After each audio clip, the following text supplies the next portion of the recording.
Everyone, welcome back to my channel. তো আজকে আমি চলে এসেছি একটা নতুন ব্লগ নিয়ে।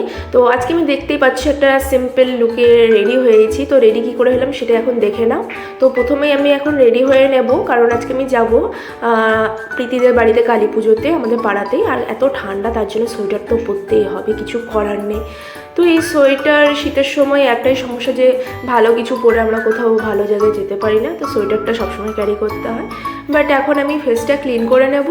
ফেসটা ক্লিন করার পরে আমি হালকার ওপরে একটা লুক ক্রিয়েট করব, একদম সিম্পলের মধ্যে, যাতে ওভার কিছু নাও না। যেহেতু পুজোর বাড়িতে যাচ্ছি, পুজোর বাড়িতে বেশি সাজা যাবে না। তো প্রথমে আমি লাগিয়ে নিচ্ছি ময়শ্চারাইজারটা শীতকালের জন্য, স্কিনের জন্য এমনিতেও দরকার। আর সামারেও মেকআপের আগে ময়শ্চারাইজার দিতে হয়, বাট এটা একটু ভারী ময়শ্চারাইজার আমি ইউজ করলাম নিভিয়ার, কারণ শীতকালে একটু চামড়াটাকে আরও একটু ময়শ্চারাইজ করতে হবে। তো এখন আমি দিয়ে দিচ্ছি সুগারের ওয়াটার বেসড প্রাইমার। তো প্রাইমারটা দিতে গিয়ে দেখলাম আমার হাতে, আমি কিছু আজকে লিপস্টিক কিনেছিলাম, সেগুলো ট্রাই করতে গিয়ে যে লিপস্টিকের শেডগুলো হাতে মেখে রেখেছিলাম সেগুলো এখনও ওঠেনি। আর তো ইনসাইডের এগুলো ছিল, তো ওগুলো আমি পরে দেখাবো তোমাদেরকে, সবকটা শেডই পরে দেখাবো। তো আজকের মতো একটু দেখে নাও। এখন প্রাইমারটা আমি মুখে দিচ্ছি।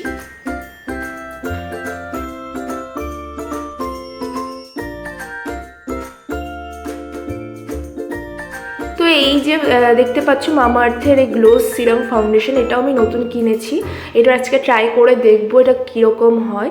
বাট এটা আমি ট্রাই করে খুবই হ্যাপি, বিকজ এটা এতটাই লাইট ওয়েট যে আমার মনেই হচ্ছিল না আমি স্কিনে কিছু ফাউন্ডেশন সামথিং দিয়েছি।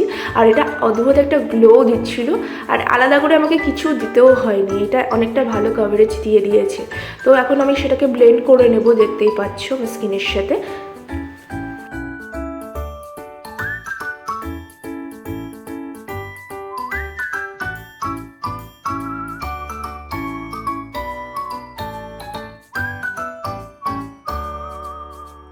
নর্মালি আমি ফাউন্ডেশনের পরে এমনি একটা নর্মাল কম্প্যাক্ট দিই, বাট আজকে আমি একটু ব্যানানা পাউডারটা বেশি করে দিলাম, লুজ পাউডারটা, অ্যান্ড দিয়ে এটাকে ডাস্ট আউট করে নেব।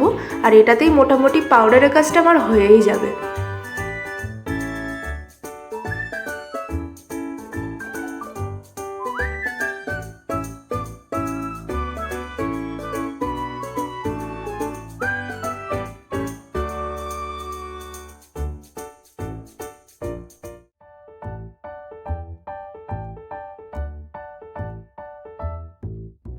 তো এবার আমি আমার আইব্রোটাকে সেট করে নিচ্ছি।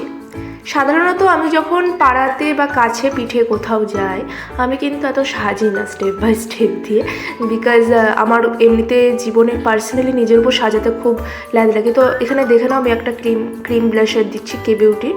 তো হ্যাঁ, যেটা বলছিলাম, তো আমার এমনিতে খুব ল্যাদ লাগে, যে কারণে আমি সাজগোজটা খুব একটা করে উঠি না। But being a makeup artist, নিজেকেও একটা গ্রুম করার প্রয়োজন হয়। তো টুকটাক আমি আজকে ভাবলাম যে একটা ব্লগ করে নেওয়া যেতেই পারে, তোমাদের সাথে শেয়ার করা যেতে পারে আজকের দিনটা, বিকজ অনেকের সাথেই দেখা হবে, তোমরা সব কিছুই ভিডিওটাই দেখতে পেয়ে যাবে।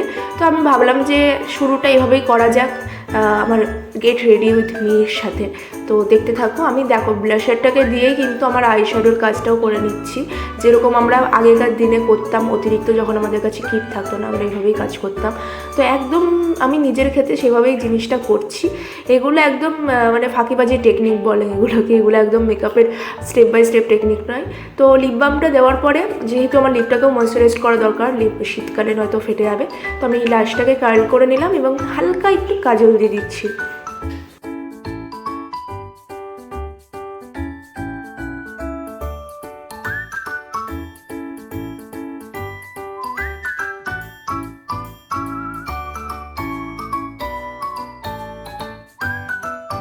কাজলটা দেওয়ার পরে আমি একটু মাস্কারা দিয়ে চোখের ল্যাশগুলোকে ঠিক করে নেব।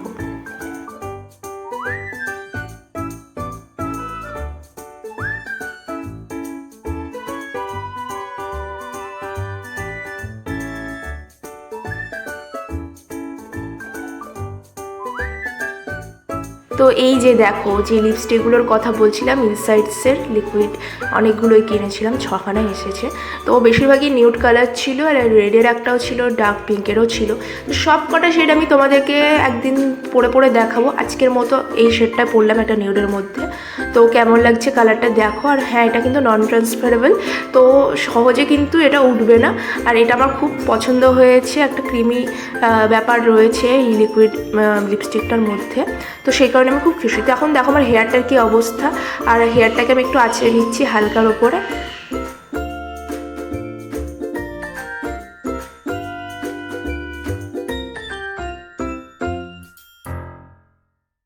দেখো কত সুন্দর ডেকোরেশন করা হয়েছিল ওদের বাড়িতে।